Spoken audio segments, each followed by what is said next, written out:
반갑습니다. 원팩 리포트 구독자 여러분, 오늘은 정말 많은 분들이 궁금해하실 법한 분을 모셨습니다. 유튜브 채널 뿌티리치 운하 일상이 재테크가 되는 곳을 운영하시면서 평범한 직장인에서 미국 주식 투자로 경제적 자유를 이루신 분이죠. 돈은 모든 것을 바꾼다의 저자이시고 이번에 또 신간이 나왔습니다. 미국 성장주 처음 투자 출간을 앞두고 계신 김운하 작가님 모셨습니다. 잠깐 원팩 리포트 채널은 처음 나와주셨는데요. 먼저 우리 구독자분들에게 인사 한번 부탁드리겠습니다. 네, 안녕하세요. 반갑습니다, 여러분. 제가 알기로는 원픽 리포트 채널에는 보통 전문가분들이 많이 출연을 하시는 것 같은데요. 오늘은 전문가분이 아니라 평범한 투자자의 입장에서 투자를 10년 이상 해온 저를 만나시게 됐어요. 그래서 오늘 여러분들 궁금하신 얘기 많이 하고 가도록 하겠습니다. 감사합니다. 또 작가님께서 겸손한 말씀을 해주셨는데 사실 인터뷰 시작 전에 간단한 스몰 토크를 좀 했습니다.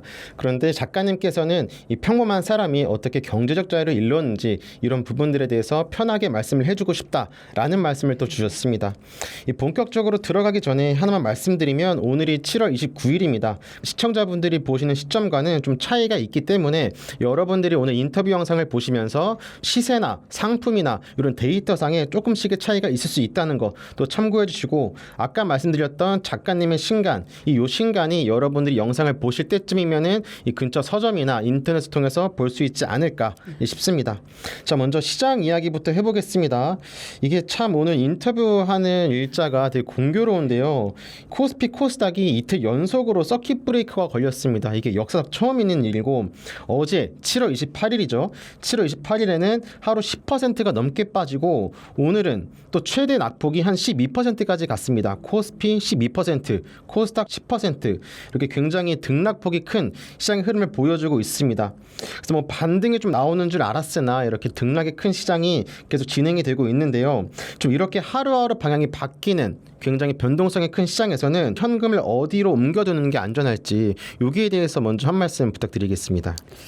먼저 요즘 투자하시는 분들 스트레스 굉장히 많이 받으실 것 같아요. 저도 여기 오는 길에 친한 언니랑 전화통화를 잠깐 했는데 돈이 계속 사라지고 있다고 어떻게 해야 되냐 이런 질문을 하시더라고요. 근데 사실 이런 변동성 장세에서는 무언가 섣불리 판단을 해서 돈을 옮기는 게 더 좀 문제가 될 수 있거든요. 그래서 우리가 확실하게 뭐 오른다 빠진다라는 방향성이 결정되기 전까지는 조금 기다리는 게 저는 오히려 나을 것 같아요. 하루 빠지고 또 다음날 오르거나 지금 이틀째 빠지고는 있는데 또 내일은 어떻게 될지 모르는 거라서 너무 섣불리 판단하시기보다는 이미 투자를 하신 상황이라면 그거는 조금 더 여유를 갖고 기다려 보시고, 내가 만약에 현금이 있다, 여유 현금이 있어서 이런 변동성 장세에 내가 투자를 좀 해보고 싶다라고 하시면 그때는 이제 변동성이 개별 종목 너무 크니까 너무 위험하니까 그런 S&P 500이라던가 이런 지수 위주로 조금씩 분할 매수해 보시면 어떨까 싶습니다.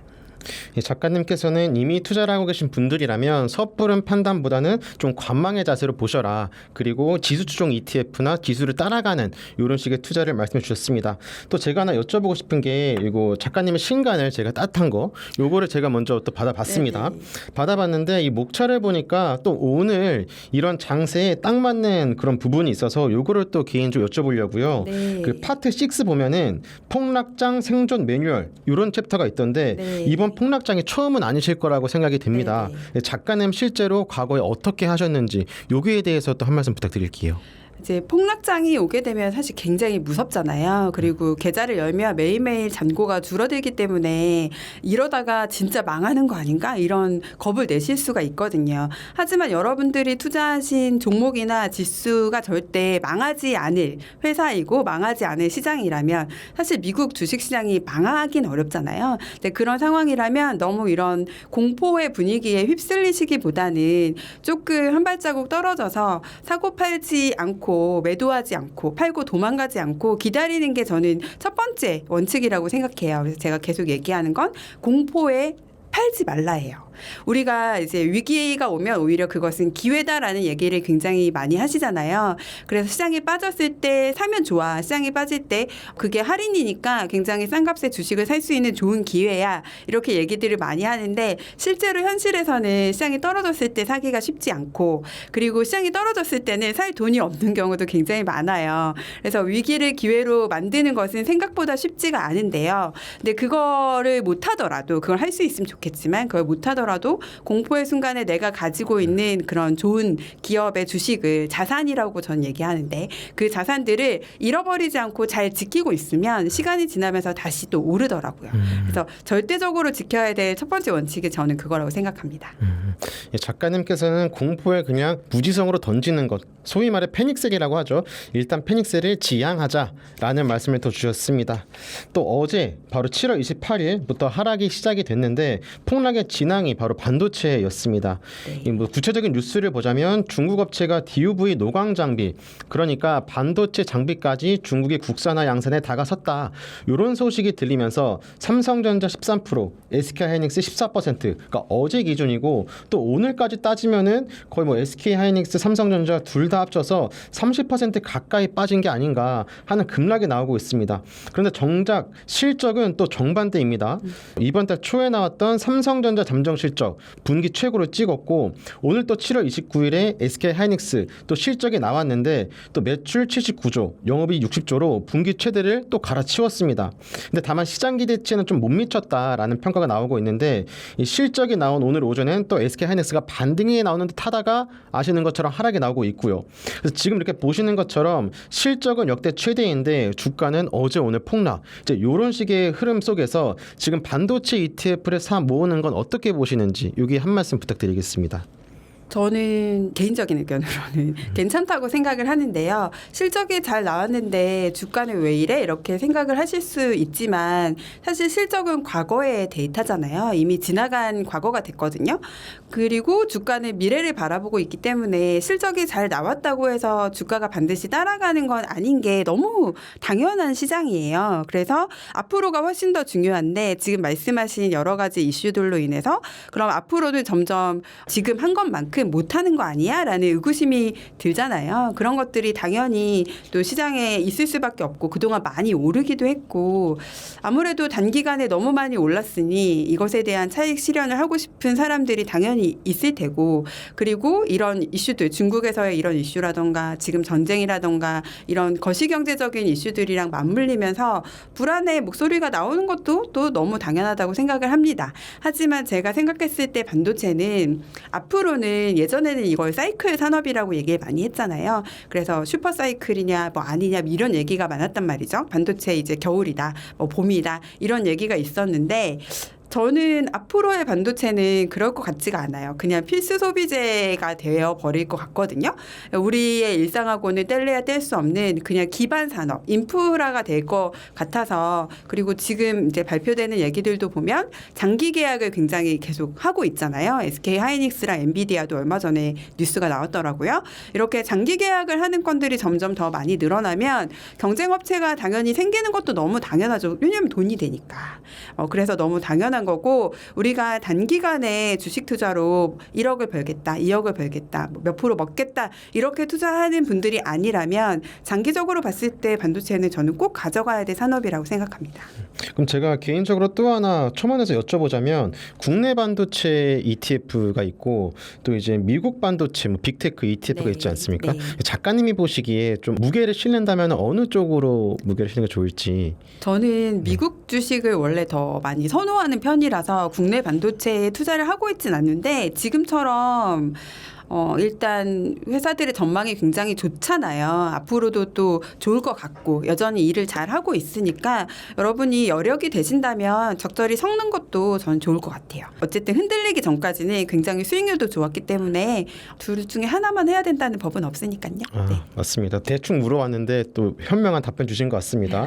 또 제가 이 김은하 작가님 이 공부를 하면서 본 게 아드님 엔비디아 수익률이 네네. 얼마나 된다고 하셨죠?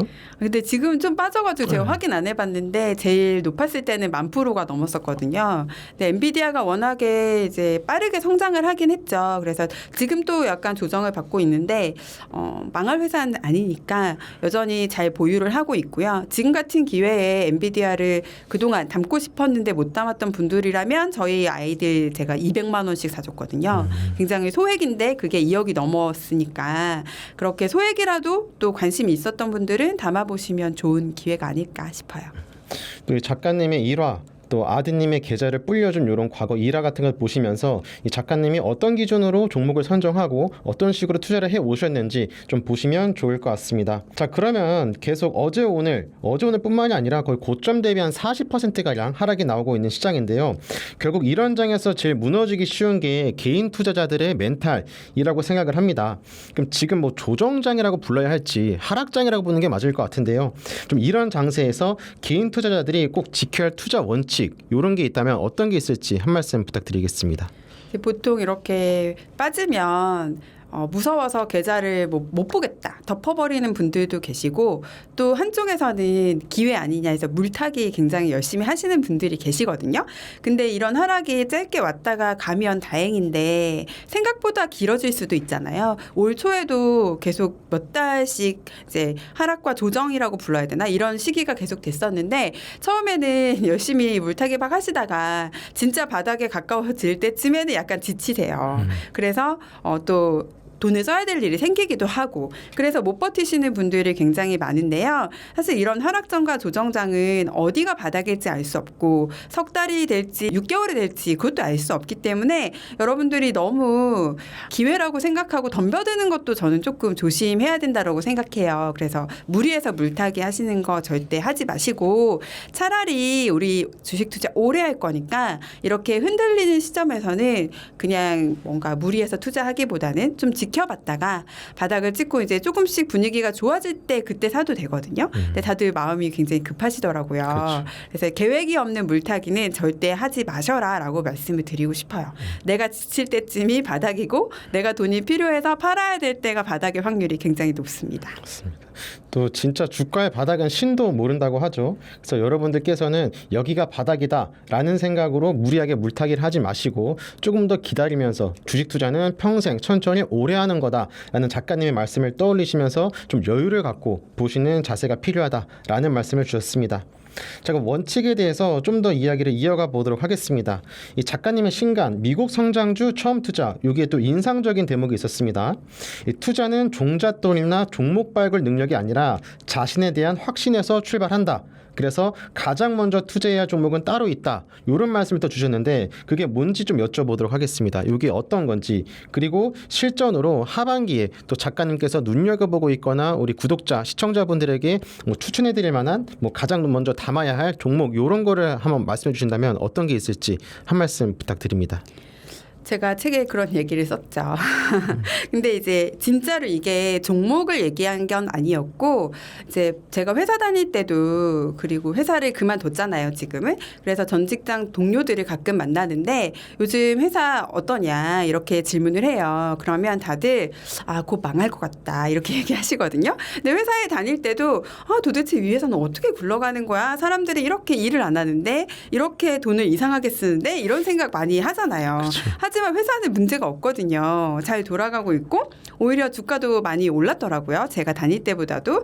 그래서 제가 느끼는 생각이 우리가 아무리 기업을 바깥에서 열심히 분석하고 공부를 해도 알 수가 없다라는 거예요. 그 기업의 내부자들도 정확히 알기 힘든 것들을 바깥에서 공부하는 우리가 어떻게 정확히 알 수 있겠어요? 그래서 많은 분들이 기업 공부하시는데 진짜 시간과 에너지 많이 들이시고 그걸 굉장히 중요하게 생각하시지만 그럼에도 불구하고 우리가 아는 것은 한계가 있기 때문에 너무 거기에만 집중을 하지 않으셨으면 좋겠다라는 제 마음에서 이제 그런 이야기를 썼고요. 그리고 아무리 종목에 대한 확신이 있더라도 상황이 흔들리면 이 믿음도 흔들릴 수밖에 없거든요. 그래서 종목에 대한 믿음도 중요하지만 결국은 나 자신에 대한 믿음을 갖고 투자자로서의 삶을 사는 게 훨씬 더 중요하더라라는 말씀을 드리고 싶었어요.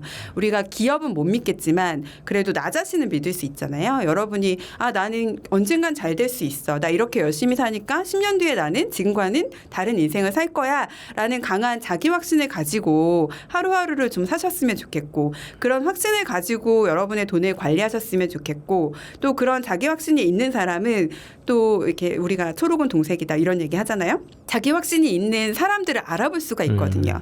그렇다면 당연히 삼성전자의 이재용을 본다던가 SK 하이닉스의 우리 최태원 회장을 볼 때 다른 사람하고는 조금 다른 생각을 할 수 있다라는 거죠. 엔비디아의 젠슨왕도 마찬가지잖아요. 이렇게 우리가 경영자를 볼 때도 그냥 자기 확신이 있는 사람과 없는 사람 간에는 저는 차이가 있다라고 생각해요. 그래서 여러분이 나 자신에 대한 확신을 좀 먼저 끌어올리셨으면 좋겠고 그런 분들은 반드시 투자도 되지 않을 곳에는 하지 않으실 거예요.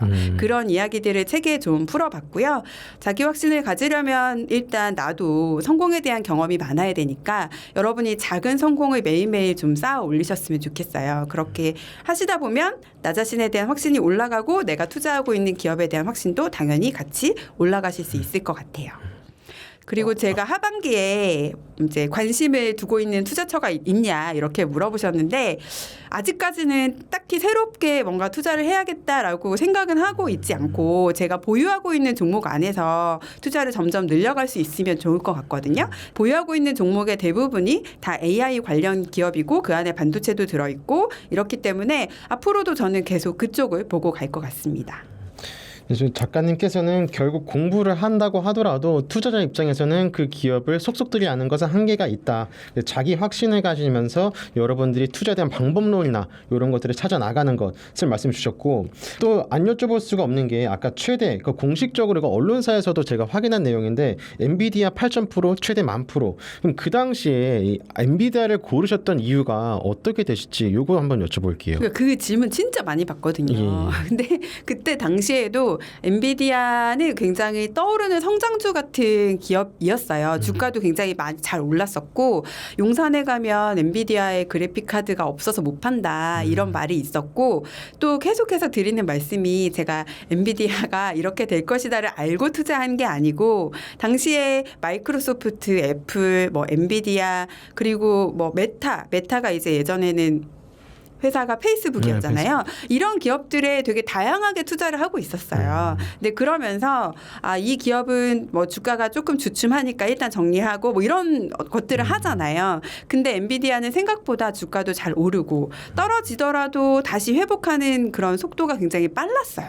그래서 여러 가지 기업에 다양하게 투자를 했는데 제 포트폴리오 안에서 살아남은 게 엔비디아다라고 보는 게 좋을 것 같아요. 그래서 많은 분들이 안목이나 인사이트 이런 걸 물어보시는데 사실 제가 투자를 100년 한 것도 아니고 이제 겨우 10년이 조금 넘어가거든요. 미국 주식 같은 경우는. 그러니까 그 당시에 저는 무언가 안목이나 인사이트가 있다기보다는 시간을 쭉 쌓아가면서 그러면서 최종적으로 살아남은 기업이 엔비디아다. 이렇게 말씀드리는 게 솔직한 답변일 것 같습니다. 근데 정말 이거는 주식 투자를 얼마 안 한 투자자 분들이라도 꼭 아셨으면 좋겠는 게 이 작가님이 말씀하신 골자는 두 가지인 것 같습니다. 이 분산 투자, 그러니까 미국 회사들이죠. 망하지 않을 가능성이 매우 높은 미국 회사들의 분산 투자를 하면서 그 중에서 이제 리밸런싱을 하다 보니까 결국 살아남은 게 엔비디아였고 그렇게 갖고 가다 보니까 수익률이 10,000%까지 올랐다. 이런 말씀이셨는데 이런 것들은 제 개인적으로 봤을 때도 어렵지 않으면서 여러분들이 당장 실천할 수 있는 그런 방법이라고 생각을 하고 그런 말씀하신 세세한 디테일한 세부 전략 이런 신간에 다 나와 있죠, 작가님? 네, 다 나와 있습니다. 좀 관심 있는 분들은 이제 조만간 출시하게 될 이 작가님의 신간 미국 성장주 처음 투자 꼭 구입하셔서 보셨으면 좋겠습니다. 자, 그러면 이제 작가님 이야기 쪽으로 좀 넘어가 보도록 하겠습니다. 작가님은 2013년에 1,000만 원으로 투자를 시작해서 2020년에 조기 은퇴하셨고 최근 언론 인터뷰를 보니까 순자산이 40억 원 정도라고 하셨습니다. 30억이라고 하신 데도 있고 40억도 있고 왔다 갔다 하는데 요 정도. 그래서 그럼 평범한 직장인이 작가님처럼 파이어족을 꿈꾼다면 지금 어떤 ETF를 좀 사 모으기 시작하는 게 좋을지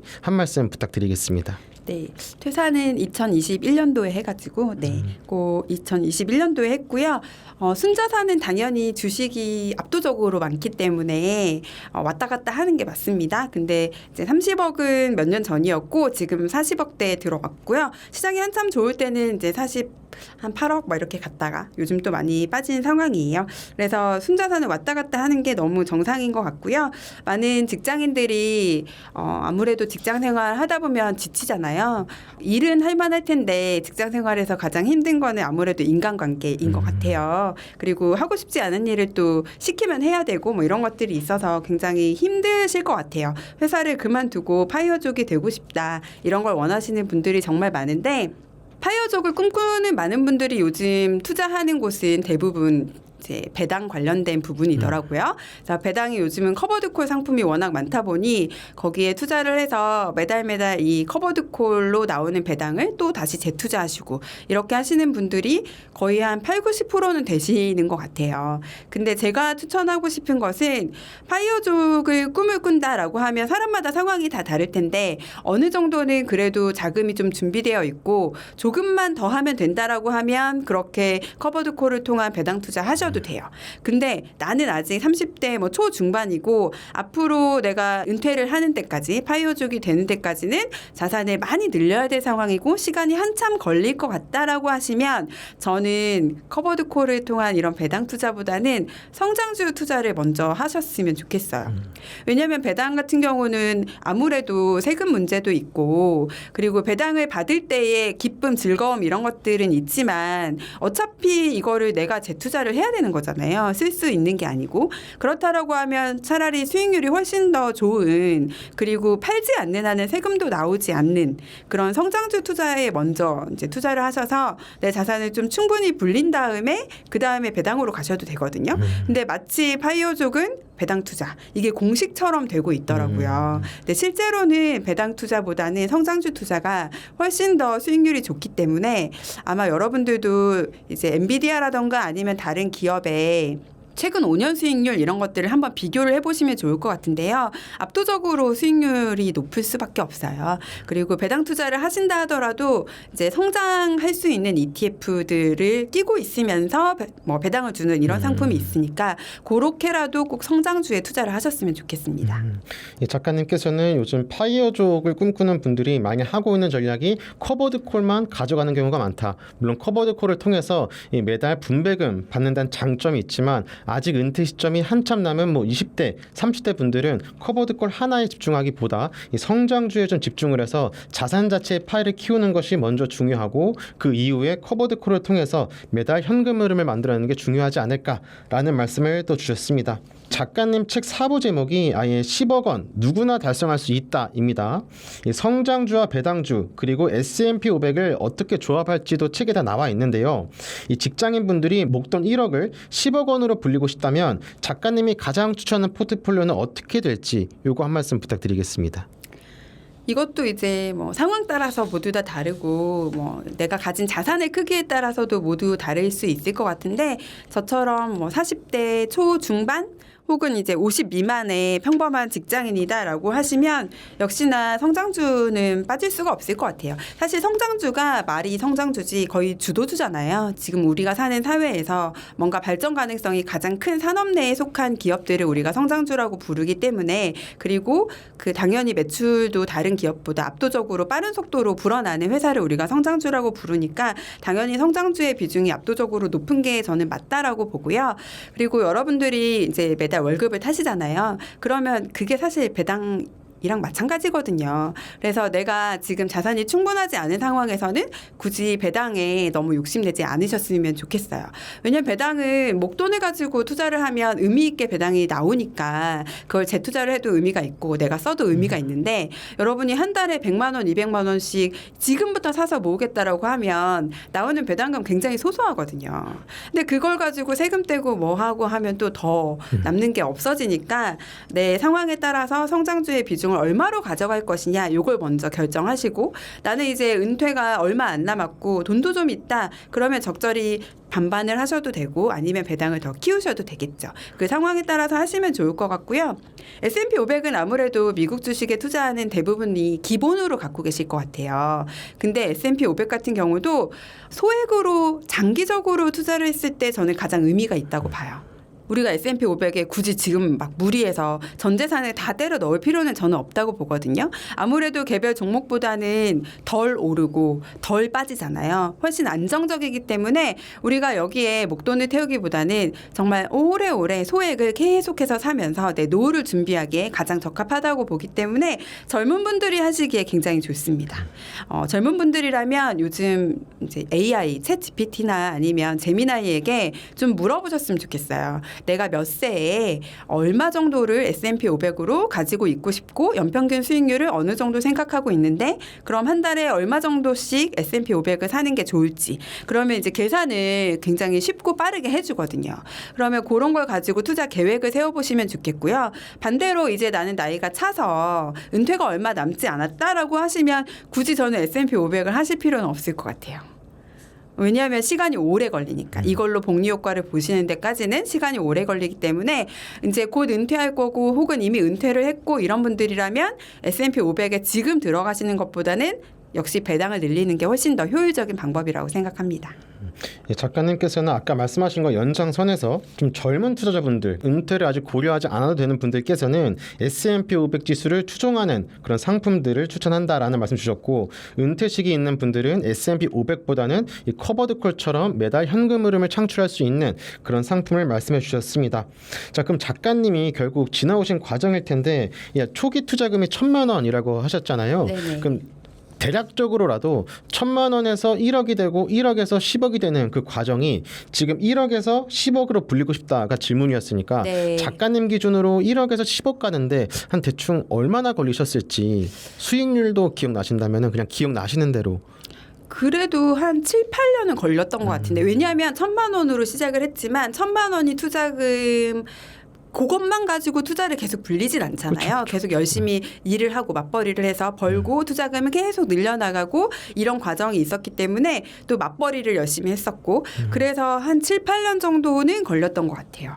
투자를 시작하고 7, 8년이 걸렸고 전체 수익률은 정확히는 기억이 나지 않는 것 같아요. 근데 이제 코로나19가 지나면서 순식간에 자산이 불어나더라고요. 그래서 저는 투자를 하시는 많은 평범한 저처럼 투자자분들께 드리고 싶은 말씀이 지금 시작을 하셨다면 굉장히 답답하실 거예요. 왜 하필 내가 들어가니까 이런 조정이 오고 이런 하락장이 오고 막 답답하시겠지만 그리고 시간이 1년, 2년 지나도 생각했던 것만큼 돈이 불어나지 않을 수 있어요.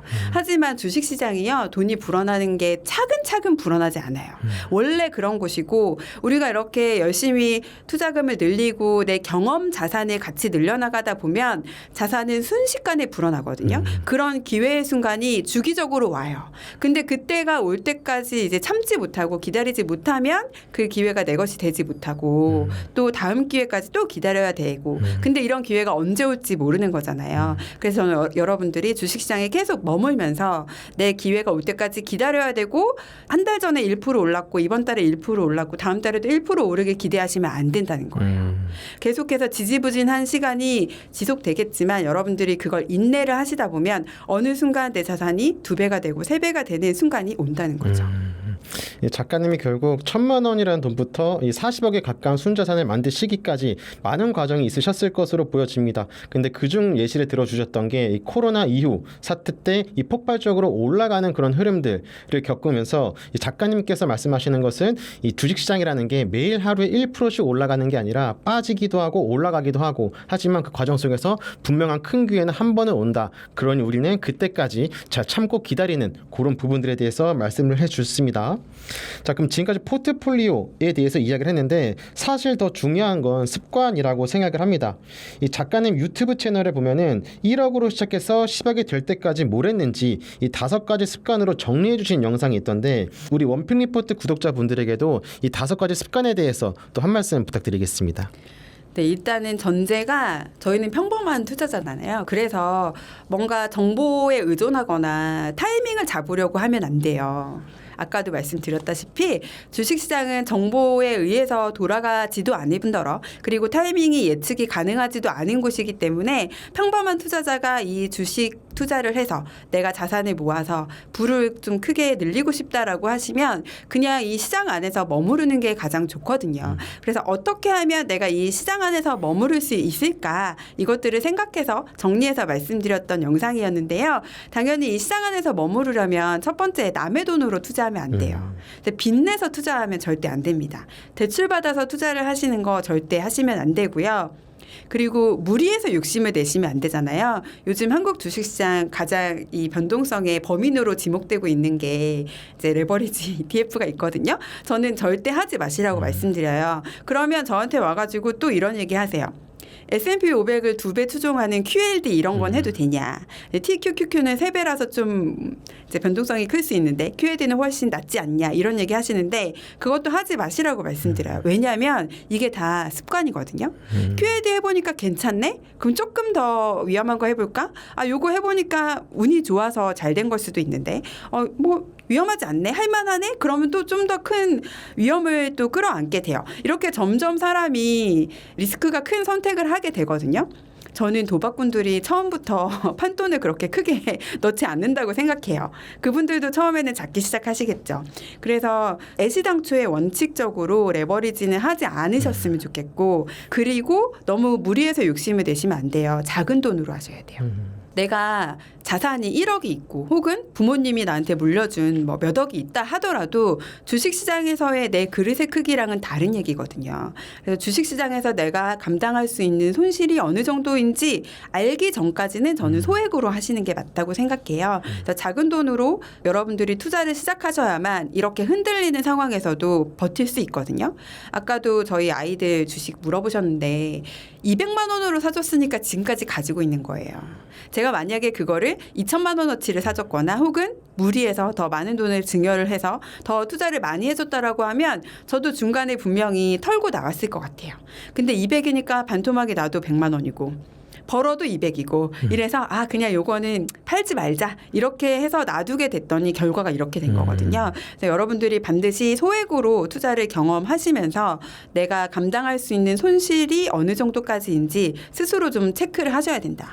그리고 그런 걸 체크하기에 요즘 아주 좋죠. 네, 우리가 시장이 올라갈 때는 내 그릇의 크기를 알기가 어렵거든요. 그래서 지금이 딱 그렇게 파악하기에 좋은 상황이라고 생각이 들고요. 이렇게 빚내서 투자하지 않고 레버리지 ETF 하지 않고 혹은 인버스도 마찬가지죠. 하지 않고 소액으로 투자를 하시면서 투자 경험을 늘려 나가셔야 돼요. 아까 말씀하셨던 것처럼 저는 성장주를 좋아하는데 또 모든 사람이 성장주를 좋아하진 않을 수 있잖아요. 그래서 소액으로 다양한 종목도 사보고 지수도 사보고 배당해도 해보고 이러면서 나랑 잘 맞는 기업, 나랑 잘 맞는 어떤 성격의 ETF 이런 것들을 여러분들이 직접 찾아가시는 게 훨씬 더 중요하다. 이렇게 말씀을 드리고요. 마지막으로는 역시 이제 코로나19나 이런 어떤 위기의 상황이 올 때가 오히려 역으로는 기회잖아요. 항상 급락을 하고 나면 급등이 따라오게 돼 있기 때문에 이 기회를 잘 잡거나 혹은 기회가 무서워서 도망치지 않는 거 그것만이라도 꼭 하셨으면 좋겠어요. 그렇게 되면 1억에서 10억까지는 저는 진짜 누구나 다 할 수 있다고 생각을 하고요. 생각보다 빨리 되거든요. 특히 성장하는 기업들의 수익률은 우리가 얘기하는 지수의 연평균 수익률보다 훨씬 높기 때문에 최소 2배 정도 되기 때문에 아마 여러분들이 직접 경험을 해보시면 무슨 말인지 아실 거예요. 경험을 안 해보시면 저한테 거짓말한다고 막 이러시는데 아닙니다. 진짜로 그렇고요. 그래서 여러분들 1억부터 10억까지는 10년 이내에 저는 다 가능하다고 봐요. 여러분도 열심히 일할 거고 내 자산도 열심히 일을 해줄 거라서 다 가능하다고 보고 이 10억까지 도달하시잖아요. 그러면 10억이 20억 되고 30억 되고 40억이 되는 것은 훨씬 더 빠른 속도로 되더라고요. 그거는 제가 정말 확신을 갖고 말씀드리고 싶어요. 1억에서 10억은 10배지만 10억에서 20억은 2배잖아요. 훨씬 더 빨리 되고 20억에서 40억은 또 2배잖아요. 그래서 훨씬 더 빠른 속도로 여러분의 자산이 불어날 수 있으니까 최소한 10억까지는 목표를 좀 잡으시고 투자를 해서 여러분이 자산을 계속해서 늘려가셨으면 좋겠습니다. 정리하자면은 완벽한 타이밍을 잡을 게 아니라 시장에 머무르는 시간, 타임을 중요시한다. 그리고 남의 돈으로 하지 말자. 그러니까 비투하지 말아라. 그 세 번째는 레버리지 인버스 요런 거 하지 말자. 네 번째는 소액을 투자하면서 소위 말하는 내 그릇 그리고 내 스타일을 찾아라. 그 다섯 번째는 급락 급등 이렇게 반복되는 시장에서 도망치지 않고 계속 머무르면서 시장을 지켜봐라. 다섯 가지 맞나요? 네네. 그러다 보면 당연히 경험치가 올라가고 여러분들도 훨씬 더 투자에 대한 자신감도 얻으실 수 있을 거예요. 다섯 가지 습관을 통해서 이 자신감도 기르면서 자산도 키우고 그리고 10억까지가 어렵지 그 이유는 좀 더 탄력이 붙어서 좀 더 쉽게 도달할 수 있다라는 말씀을 주셨습니다. 자, 그럼 이번에는 노후 이야기로 넘어가 보도록 하겠습니다. 이 주식은 젊을 때나 하는 거다라는 인식이 좀 아직 강한 편인데 이 정작 노후 준비를 못한 채 은퇴를 맞는 분들이 또 많은 것으로 알고 있습니다. 그러니까 이런 분들이 늦게나마 주식 투자로 노후 자금을 마련하고 싶다면 이 작가님께서는 어떻게 접근해야 할지 여기에 대해서 한 말씀 부탁드리겠습니다. 이제 늦게나마 마련하고 싶다라는 것 자체에서 일단 다급함이 좀 느껴지잖아요. 사람이 약간 조급해질 수 있거든요. 그런데 주식 투자는 절대 조급하면 안 돼요. 내가 원하는 대로 시장이 움직여주지 않고 항상 내 뜻과는 반대로 흘러가게 되는 경우가 훨씬 더 많기 때문에 일단 주식 투자로 내 노후 자금 빨리 만들어야 돼라는 조급함은 조금 내려놓는 게 필요하고요. 그러자면 내가 어느 정도 상황인지 정확하게 아시는 게 먼저 필요합니다. 그래서 투자를 하기 전에 지금 내가 가진 것들은 뭐가 있는지 확인하시는 게 먼저라고 생각을 하거든요. 그래서 여러분들이 갖고 계신 예적금도 좋으니까 그런 현금성 자산은 얼마가 있는지, 내가 받게 될 퇴직금은 얼마인지, 그리고 퇴직연금으로 요즘은 투자도 또 가능한데 그것들이 어떤 제도에서 어떻게 운용이 되고 있는지 한번 확인해 보시고, 그리고 직장에 다니시는 분들이라면 원하지 않아도 우리가 낸 돈이 있어요. 국민연금이 있잖아요. 예전에는 국민연금 말씀드리면 많은 분들이 그거 못 받아 이렇게 얘기하셨는데 요즘은 아니잖아요. 국민연금 돈 잘 벌고 있잖아요. 그래서 내가 은퇴하는 시점에 국민연금 얼마나 받을 수 있는지 여러분 조회 다 가능하거든요. 그래서 국민연금 사이트에서 그런 것도 좀 한번 확인을 해보시고요. 은퇴 준비가 잘 안 되어 있다라고 하시는 분들의 대부분은 물론 개개인마다 상황이 다르지만 내 집 마련 혹은 부동산 쪽에 자산이 치우쳐 있는 경우가 굉장히 많아요. 근데 우리나라가 이제 주택연금도 저는 좀 잘 되어 있다라고 생각을 하거든요. 그래서 만약에 집이 있으신 분들이라면 나는 주택연금으로 매달 얼마씩 현금성 흐름을 만들 수 있는지 이런 것들도 먼저 한번 확인을 해보셨으면 좋겠어요. 그리고 나서 부족한 돈이 얼마 정도고 이 돈을 내가 만들려면 몇 % 수익률로 어느 정도의 시간이 필요하겠다라는 것들에 대한 얼추 계산을 하신 다음에 주식 투자를 시작하셔도 되거든요. 그러면 생각보다 나는 조금만 더 만들면 되겠네 라고 하시면 굳이 위험한 투자 하실 필요가 없잖아요. 그러면 S&P 500이나 아니면 S&P 500을 끼고 있는 배당 커버드 콜을 하셔도 되고, 이왕에 하는 거 성장주에 조금 더 투자를 해보고 싶어 라고 하시면 이제 뭐 성장주 3, 배당 7 이렇게 하셔도 되고, 어느 정도가 가지고 있고 어느 정도가 부족한지에 대한 정확한 판단이 앞서야 그 뒤에 우리가 선택을 하실 수가 있거든요. 그래서 요 앞작업을 먼저 하시고 주식 투자에 대한 고민을 하셨으면 좋겠습니다. 이 작가님 책에서도 그런 내용이 있지 않나요? 가진 네, 것부터 네. 확인해라. 네. 그래서 작가님 책에서 말씀하셨던 것처럼 가진 것부터 확인해라. 그 일단 퇴직연금, 국민연금, 주택연금 이런 것들을 먼저 확인하시고 여러분들이 한 달에 필요한 생활비가 얼마인지 이런 것들을 계산하신 이후에 이런 계산이 나오면 뭐 성장주 3, 배당주 7 혹은 달라질 수도 있겠죠. 네네. 성장 4, 배당 6 이런 식으로 각자 여러분들 필요한 현금을 맞춰서 이 투자를 시작하시고 너무 조급해하지 말아라 라는 말씀을 주셨습니다. 또 연금하면 빼놓을 수 없는 게 연금저축펀드라고 생각을 합니다. 이 ISA와 달리 매 세액공제를 해주니까 총급여 5,500만 원 이하라면 낸 돈의 16.5%를 돌려받는 셈이라 사실상 확정 수익이라고 볼 수 있는데요. 다만 55세 이후로 연금 받는 조건이라 좀 사람의 연령에 따라 다르겠지만 이 상대적으로 오래 묵혀둘 이 자산을 담는 분들이 많습니다. 그러면 이런 흐름 속에서 이 연금저축펀드에 담을 만한 상품 어떤 것들이 있을지 여기에 대해서 한 말씀 부탁드리겠습니다. 저는 이제 연금 저축이 없어가지고 저는 대부분의 제 자산은 개별 종목이고 성장주 위주로 되어 있어요. 그래서 연금 저축을 제가 따로 하지는 않고 있어요. 솔직하게 말씀드리는데. 근데 연금 저축 펀드에서 할 수 있는 게 이제 ETF잖아요. 예전에는 이런 ETF가 사실 수익률이나 이런 게썩 제가 봤을 때 매력적이지 않았는데 요즘은 굉장히 상품도 다양하고 잘 나와 있어서 굳이 저처럼 개별 성장주의 위험을 끌어안고 투자를 하지 않아도 이렇게 세입공제 받으면서 여러분들이 자산을 장기 투자를 할 수 있잖아요. 이게 훨씬 더 좋은 방법인 것 같더라고요. 그래서 여러분들이 만약에 나는 연금저축펀드로 내 노후 준비를 하겠다라고 하면 근데 또 여기에 너무 많은 돈이 들어가 있어서 자산이 묶이면 안 되거든요. 그래서 적절한 금액을 투자를 하시는 게 먼저 중요할 것 같고요. 여기 안에서 충분히 성장주가 담겨져 있는 ETF 투자를 하실 수도 있고 여기 안에서는 세금이 과세 이연이 되잖아요. 혜택이 있으니까 그런 배당 투자도 관심이 있으시면 이 연금저축펀드 안에서 해보시는 거 저는 좋을 것 같아요. 이 작가님이 하셨을 때에는 이 연금저축펀드가 존재하지 않았었죠? 있긴 있었는데 예. 그닥 관심이 잘 없었어요. 네. 있긴 있었는데 사실상 지금보다 ETF 성장률이 많이 둔화됐을 때니까. 네, 상품도 다양하지 않았어요. 그렇죠, 그렇죠. 네. 요즘처럼 다양하지 않아서 이 작가님께서는 하고 있지 않지만 이 과거와는 다른 ETF 시장이 조성이 됐고 이 안에서 성장주든 혹은 여러분들이 배당 투자든 하시는 것이 중요할 것 같다라는 말씀 주셨고 또 책을 제가 아까 보니까 연금저축에 얼마나 있어야 충분할까라는 대목도 있었던 것 같은데 이 작가님 생각에는 연금저축에 어느 정도 있어야 충분할까라는 질문에 어떤 답을 해줄 수 있으실까요? 이 연금저축이 우리가 가만히 생각을 해보면 어쨌든 세금에 대한 혜택이 가장 매력적인 거잖아요.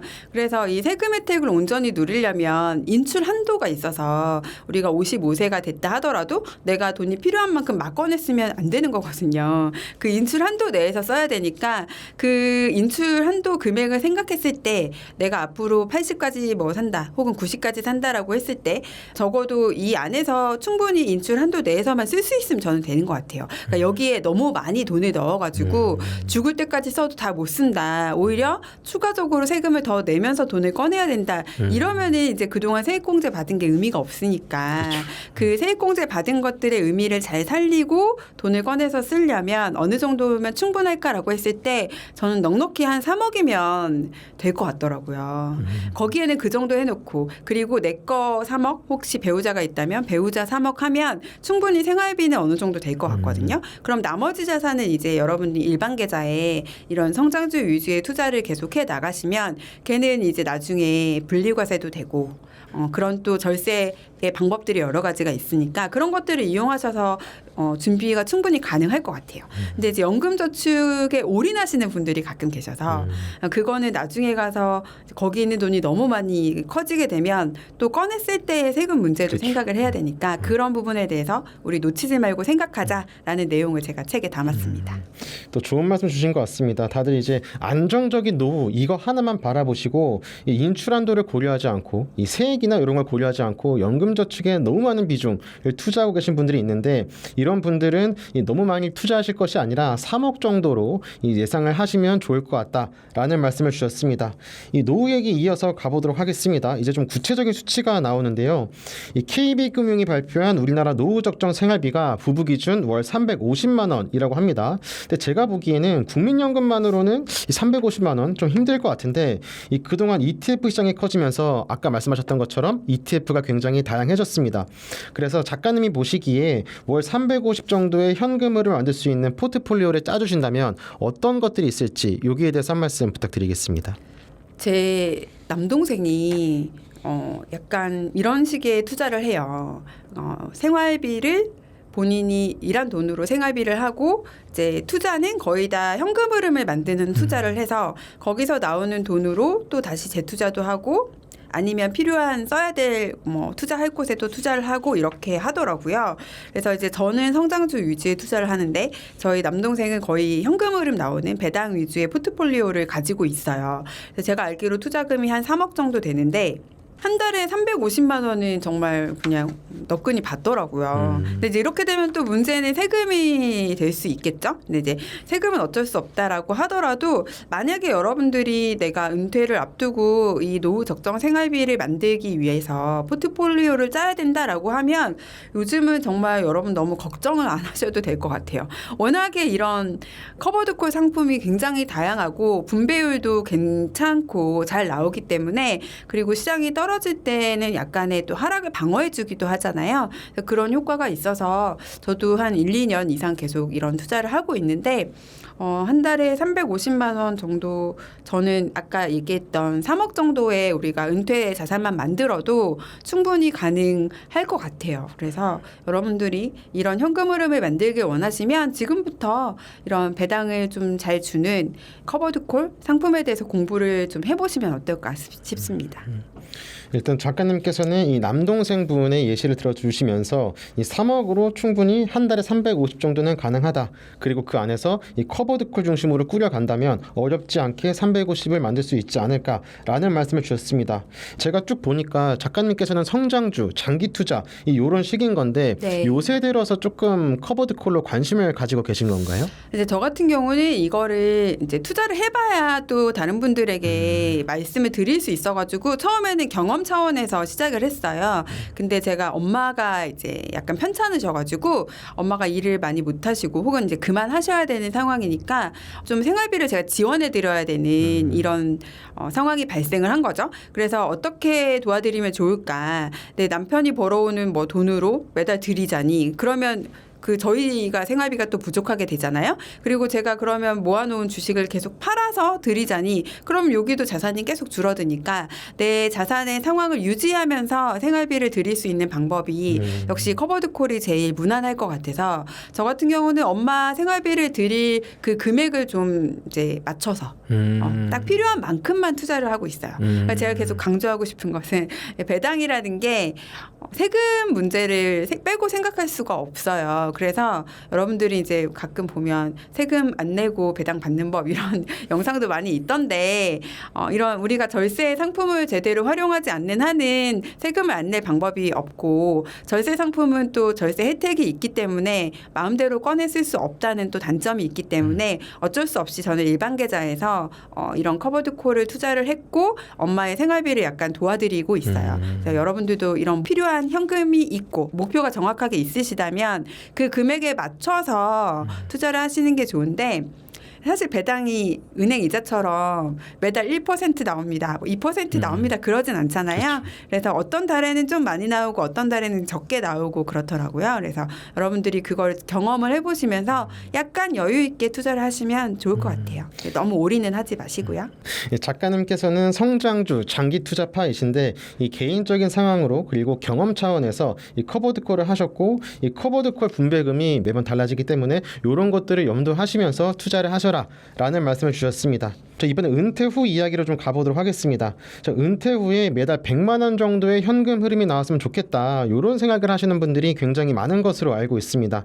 요즘은 배당을 노리면서 성장도 일부 가져가는 커버드콜 이런 상품이 인기인데요. 이 연 분배율이 괜찮은 상품들이 있을지 그리고 이 커버드콜을 투자하는 데 있어서 주의할 사항이 무엇인지 여기에 대해서 한 말씀 부탁드리겠습니다. 요즘 이제 ETF 정보를 알려주는 사이트들이 되게 많잖아요. 저도 ETF 체크라는 사이트 자주 들어가 보는데 거기 가서 여러분들이 조회하시면 분배율을 랭킹으로 보실 수가 있어요. 근데 이제 너무 고배당을 해주는 상품은 저는 좀 피하셔라라고 말씀을 드리고 싶고 그래서 적당히 한 뭐 연에 15% 정도면 충분하잖아요. 굉장히 훌륭하거든요. 그 정도도. 그 정도의 분배율을 주는 상품 내에서 여러분들이 투자를 좀 해보시면 어떨까 싶어요. 그리고 커버드콜 상품들이 이제 우리나라 상품은 그런 게 별로 없는 것 같은데 외국에서 나온 상품들 중에서는 진짜 고배당을 하는 상품들이 있어요. 근데 원금을 까먹거든요. 그런 상품들은 대부분 원금을 깎아먹는 투자에 이런 유형이 많아서 그런 것들은 각별히 더 조심하셨으면 좋겠어요. 그러니까 우리가 지금 당장 사탕을 주면 맛있겠지만 결국 그게 내가 내일 먹을 한 달 뒤에 먹을 사탕을 미리 주는 거다. 사실 의미가 없잖아요. 그래서 그런 것들은 각별히 더 조심하시는 게 필요하고 저는 커버드콜은 해외 상품을 투자하지 않아요.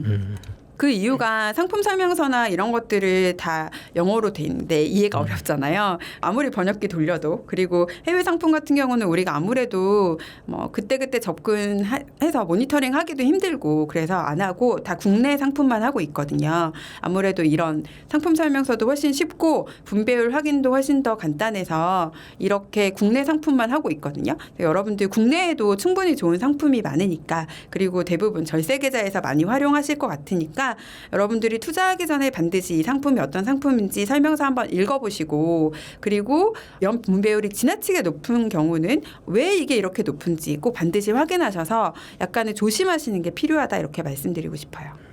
이 작가님께서는 너무 고분배율은 좀 조심해라. 그래서 대략적으로 연 15% 정도면 적당하지 않나라는 말씀을 주셨고 이 간혹 ETF 관심 많은 분들, 이 커버드콜 ETF에 관심 많은 분들이 이 외국에 고분배율이 있던데 이런 거를 좀 하시는 분들은 좀 위험할 수 있다. 왜냐하면은 원금을 깎아내리면서 고분배를 챙겨줄 수 있기 때문에 그래서 작가님께서는 이 고분배만 보고 따라갈 것이 아니라 어느 정도 안정적인 흐름을 가져갈 수 있는 연 15% 정도 그리고 접근성이 좋은 국내 커버드콜을 보시면서 투자하시되 여러분들이 투자하시기 전에 이 투자 설명서나 충분히 알아보시고 투자를 하시는 것이 중요하다라는 말씀을 주셨습니다.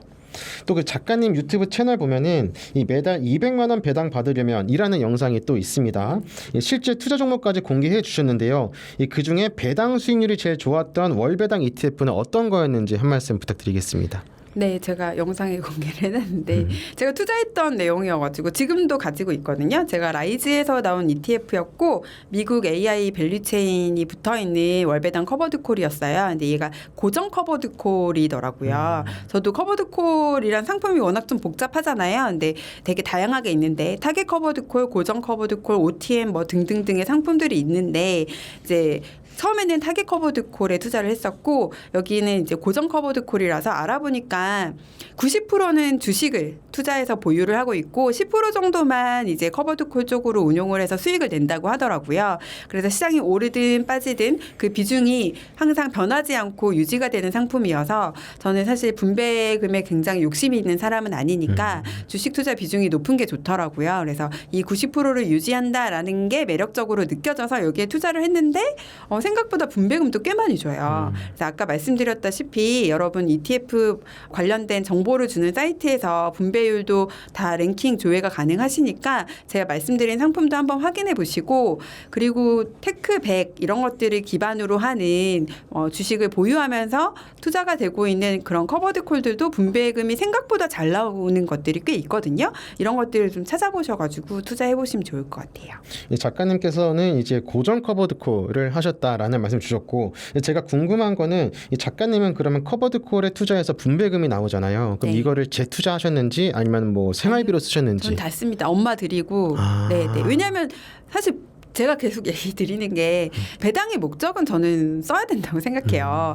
그렇게 안 하고 이걸 재투자를 할 바에는 그 기업이 우리한테 배당을 주지 않고 그들이 재투자를 해서 사업을 빠르게 키워줘서 주가를 빨리빨리 올려주는 성장주에 투자하는 게 훨씬 더 맞다라고 생각을 해요. 근데 우리가 그게 아니라 이미 기업이 돈을 잘 벌어가지고 우리한테 배당을 주는 회사들을 우리가 보통 가치주라고 많이 얘기하잖아요. 그쵸. 근데 이제 이런 기업에 투자를 해서 배당을 받을 바에는 그리고 그걸 재투자를 할 바에는 성장주가 훨씬 더 효율적이라고 보는 거죠. 그래서 근데 나는 배당이 필요해. 왜냐하면 은퇴가 얼마 안 남았거나 아니면 나는 이렇게 부모님을 좀 도와드려야 된다거나 아니면 자녀 학원비가 조금씩 부족해서 뭐 이런 것들 교육비가 필요하다거나 그러실 수 있으니까 그런 상황에서 현금 흐름이 필요하면 배당으로 가는 거죠.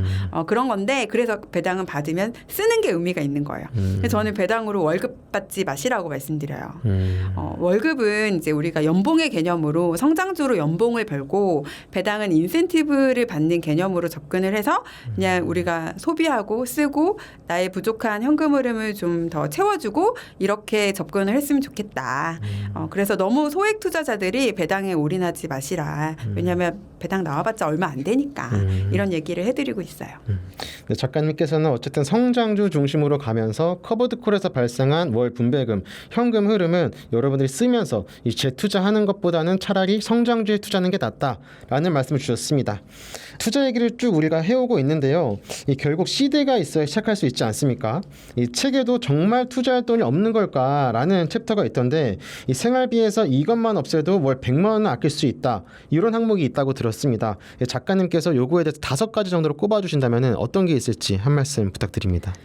아, 근데 이것도 오면서 진짜 아까 통화한 언니가 있었다고 그랬잖아요. 그 언니가 그 얘기 하더라고요. 어떻게 하면 투자를 잘할 수 있어? 막 이런 거 물어보시면서 돈이 없는데 투자할 돈이 이제 없는데 뭐 어떻게 해야 되냐. 그래서 일단 모아야지 라고 얘기를 했더니 모으는 게 너무 힘들다는 거예요. 근데 저는 이 말을 들으면 되게 마음이 아픈 게 이제 많은 분들이 주식 투자로 자산을 불리고는 싶은데 그 앞 단계가 너무 고통스럽다고 얘기 많이 하시거든요. 왜냐하면 쓰고 싶은데 돈을 못 쓰니까 여행을 가고 싶은데 참아야 되고 먹고 싶은 거 안 먹어야 되고 사고 싶은 거 못 사고 이렇게까지 내가 하면서 돈을 모아야 되나? 내가 지금 열심히 일하고 한 달 동안 고생했는데 나 자신을 위해서 이 정도도 못 쓰나? 이런 얘기 진짜 많이 하시거든요.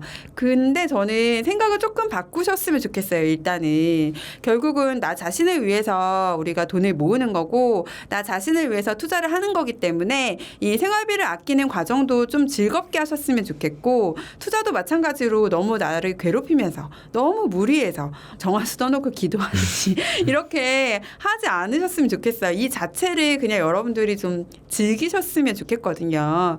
그래서 생활의 어떤 방식을 살짝 바꾸고 이게 남을 위한 게 아니라 나 자신을 위한 거다라는 생각을 먼저 하셨으면 좋겠고요. 이 생활비도 사람마다 돈 쓰는 항목이 굉장히 천차만별 달라요. 근데 아무래도 제가 만난 그 수천 명의 사람들의 대부분이 가장 많이 돈을 쓰는 항목은 먹는 데 있어요. 그건 어쩔 수 없는 것 같거든요. 여러분들이 나는 과연 먹는데 돈을 얼마나 쓰고 있었는지 한번 점검을 해보셨으면 좋겠어요. 가장 많이 요즘 이제 나가는 지출 항목은 뭐니 해도 배달. 그리고 뭐 외식도 많이 하시고요. 그리고 커피 같은 것도 워낙 많이 사 드시잖아요. 근데 사 먹지 말라가 아니라 내가 과연 어디에 얼마만큼의 돈을 지출하고 있었나를 점검을 해보시고 이 먹는 것을 그냥 피곤하니까 배달시키고 그냥 오늘 뭐 특별한 날이니까 외식을 하고 이렇게 하시기보다는 내가 조금 계획을 가지고 이번 주는 어떤 음식으로 어떻게 장을 봐서 요 날은 뭐 집밥을 먹고 요 때는 외식을 하자 이런 계획을 좀 세워보셨으면 좋겠거든요. 이 먹는 항목을 좀 많이 이제 줄이셨으면 좋겠고요. 그 다음에 이제 결혼하신 분들, 자녀가 있으신 분들은 아무래도 교육비 진짜 많이 쓰세요. 근데 돈이 여력이 충분하시면 교육비 많이 쓰셔도 되겠죠. 교육비에 대한 고민이 있으신 분들은 아무래도 이게 부담스러우셔서 고민을 하시는 거거든요. 근데 이 교육비라는 것도 결국 내가 이 아이를 위해서 투자를 하는 개념이기 때문에 너무 지나치게 괴로우면서까지 나의 노후를 포기하면서까지 교육비를 부담하시는 거는 저는 조금 나중에 문제가 될 수 있다고 봐요. 그래서 교육비 같은 경우도 자녀랑 잘 얘기를 하셔서 자녀의 미래를 위한 투자도 좀 병행을 해주시고 나의 노후도 같이 투자를 하셔야지 자녀에게 올인하셨다가 나중에 자녀에게 또 짐이 되면 안 되거든요. 그래서 그런 것들도 좀 잘 생각을 해보셨으면 좋겠어요. 일단은 요 크게는 2가지인데 나머지 뭐 엄청 많죠. 항목을 꼽으라면 10가지도 만들 수 있고 20가지도 만들 수 있는데 여러분들이 스스로 좀 분석을 해보시면서 아무래도 고정비를 줄이는 게 효과가 가장 좋고요. 그리고 변동비 중에서는 내가 너무 이것만큼은 포기 못한다 하는 게 있으시면 그것 때문에 괴로워하지 마세요. 그리고 다른 것들을 좀 줄일 수 있다면 거기서부터 출발하시는 게 그게 핵심일 것 같습니다. 그럼 작가님도 최초 그러니까 뭐 1,000만 원을 모으시기까지 그 과정이 있으셨을 텐데 작가님께서는 그러면 나는 이거에 좀 많은 치중을 주면서 여기서 많이 지출을 줄였다 하는 부분이 따로 있으실까요? 저는 해외여행을 일단 안 갔어요. 첫째 아들이 태어나고 사실 한번 해외여행 갔었는데요. 돌쯤 됐을까요? 좀 지났을 때 갔을까? 그랬는데 너무 힘들더라고요. 진짜 사람들이 비행기값 이제 더 많이 내기 전에 애기들은 좀 할인되잖아요. 그래서 그때 한번 다녀와야 돼. 뭐 이래가지고 그 말 듣고 갔거든요. 근데 너무 힘든 거예요. 그리고 환경이 낯서니까 애기가 유모차를 타지도 않고 저한테 계속 매달려 있어가지고 이건 아니다. 진짜 아이가 스스로 2발로 자기 짐 들고 다닐 수 있을 때까지 안 가겠다. 이렇게 마음 먹었어요. 그래서 이제 해외여행을 안 갔던 게 저는 진짜 도움이 많이 됐고 그리고 국내 여행도 갈 때 되게 열심히 계획을 세워서 갔어요. 가서 먹을 거 집에서 많이 싸가고 막 이랬거든요. 근데 저는 그게 괴롭지 않았어요. 되게 즐거웠고 제가 커피 마시는 걸 워낙에 좋아해서 아침에 회사 갈 때 그 커피 한 잔씩 많이들 사서 출근하시잖아요. 그거는 포기를 못 하겠더라고요. 대신에 네일 아트 이런 것들은 하지 말자. 왜냐면 뭐 해도 어차피 지워지니까 뭐 이런 몇 가지의 제가 할 수 있는 것들을 좀 만들어서 그것들을 좀 잘 지켜 나갔던 것 같아요. 이 작가님 또 개인적인 얘기까지 또 소상히 해주셨습니다. 작가님께서는 여행 비용이나 이 본인 네일 아트나 이런 꾸미는 비용에 들어가는 비용을 좀 아끼셨다. 그리고 우리 시청자분들, 구독자분들께서는 이 식비 내가 과연 쓸데없는 지출이 나가고 있는 건 아닌가 하는 이 점검이 필요하다라는 말씀 주셨고 또 교육비 또한 이 자녀뿐만 아니라 본인들 여러분들도 스스로 생각하셔가지고 식비와 교육비 중심으로 여러분들이 쓸데없는 지출이 있는지 없는지 이런 것들을 점검하는 게 필요하다라는 말씀을 주셨습니다. 오늘 변동성 장세 대응부터 미국 성장주, 노후 준비까지 정말 많은 얘기를 잘 들었습니다. 이 마지막으로 작가님 신간이죠. 미국 성장주 처음 투자 이 홍보 겸 이 이야기를 포함해서 이 마지막으로 우리 원픽 리포트 구독자분들에게 마지막 한마디 부탁드리겠습니다. 책을 쓰는데 2년 정도의 시간이 걸렸어요. 썼다 지웠다를 엄청 반복을 했거든요. 그만큼 초보 투자자 혹은 아직까지 투자를 안 하고 계신 분들이 투자를 하고 싶으신 그런 분들에게 어떻게 하면 좀 더 쉽게 다가갈 수 있을까? 좀 더 쉽게 말씀을 드릴 수 있을까? 어떻게 하면 평범한 투자자가 굳이 복잡하고 어렵지 않게 내가 투자를 잘해서 성공할 수 있을까? 이 부분을 정말 고민을 많이 한 책이거든요. 정말 영혼을 갈아 넣은 책이어가지고 여러분들에게 정말 도움이 많이 됐으면 좋겠어요. 많이 팔리면 좋겠지만 그것은 뭐 저보다는 출판사가 원하는 희망사항일 테고 저는 제 책을 사주신 분들이 읽고 정말 삶이 많이 바뀌었다 이런 얘기를 많이 듣고 싶거든요. 그래서 혹시 이 방송 보시고 제 책에 관심이 있으신 분들은 많이 읽어주시고 좋은 삶의 변화를 많이 얻어가셨으면 좋겠고요. 제가 책을 냈으니까 이제 강연회도 준비를 하고 있거든요. 강연회가 첫 번째 강연회는 8월 9일에 광화문 교보문고 23층에서 열리는 걸로 알고 있어요. 오후 2시? 정도인 걸로 알고 있고요. 두 번째가 이제 8월 13일 목요일에 그때는 퇴근하고 직장인분들 오실 수 있게 저녁 시간에 역삼역 쪽에 있는 포스코타워에서 이렇게 강연을 2번 준비하고 있거든요. 책에 담긴 내용과 그다음에 책 속에 제가 소개해드린 정말 평범한 투자자분들이 또 계세요. 저랑 함께 투자하고 계시거든요. 그분들도 같이 얘기를 나눌 수 있는 시간으로 준비를 하고 있어요. 그래서 그런 실제 나랑 가까이에서 입술 법한 사람들, 평범한 직장인들이 어떻게 투자를 하고 있는지 와서 얘기도 좀 들어보시고 또 좋은 선물도 준비하고 있으니까 와서 함께 행복한 시간을 보냈으면 좋겠고요. 또 제가 네이버에서 카페도 운영을 하고 있어요. 제린스 라이프라는 카페를 운영하고 있고 책에도 소개가 되어 있는데요. 읽고 끝내지 마시고 반드시 카페도 오셔서 저희랑 10년 이상 함께 실행을 하셔서 이 원픽 리포트 보시는 모든 분들이 반드시 자산가가 되셨으면 좋겠습니다. 행복한 투자하시기를 응원드릴게요. 감사합니다. 결국 오늘 작가님 말씀의 핵심은 시장이 아니라 나를 먼저 다스리고 좋은 자산을 나눠서 오래 가져가라 이런 말씀을 해주신 것 같습니다. 이 책은 8월 초 출간이고 지금은 예약 판매 중에 있습니다. 그리고 아까 말씀하신 것처럼 8월 9일, 8월 13일 이 두 차례에 걸쳐서 이 여러분들 직접 만나는 기회도 있으니까 이 관심 있는 분들을 체크해 보시고 저 신간을 보니까 이 눈에 띄는 부분 중에 하나가 마지막에 실제 이 작가님에게 뭐 교육이라고 해야 될까요? 코칭이라고 코칭. 네네. 코칭이라는 표현이 맞을 것 같습니다. 네네. 이 코칭을 실제로 받아서 경제적 자유에 가까운 이런 순자산 1억을 달성하다 이런 부분들의 이제 사례도 직접 이제 다룬 부분들이 있습니다. 굉장히 좋은 책이니까 여러분들께서도 이 작가님의 신간 미국 성장주 처음 투자 많은 관심 부탁드리면서 오늘 원픽 리포트 인터뷰 여기서 마치도록 하겠습니다. 작가님 고생하셨습니다. 감사합니다.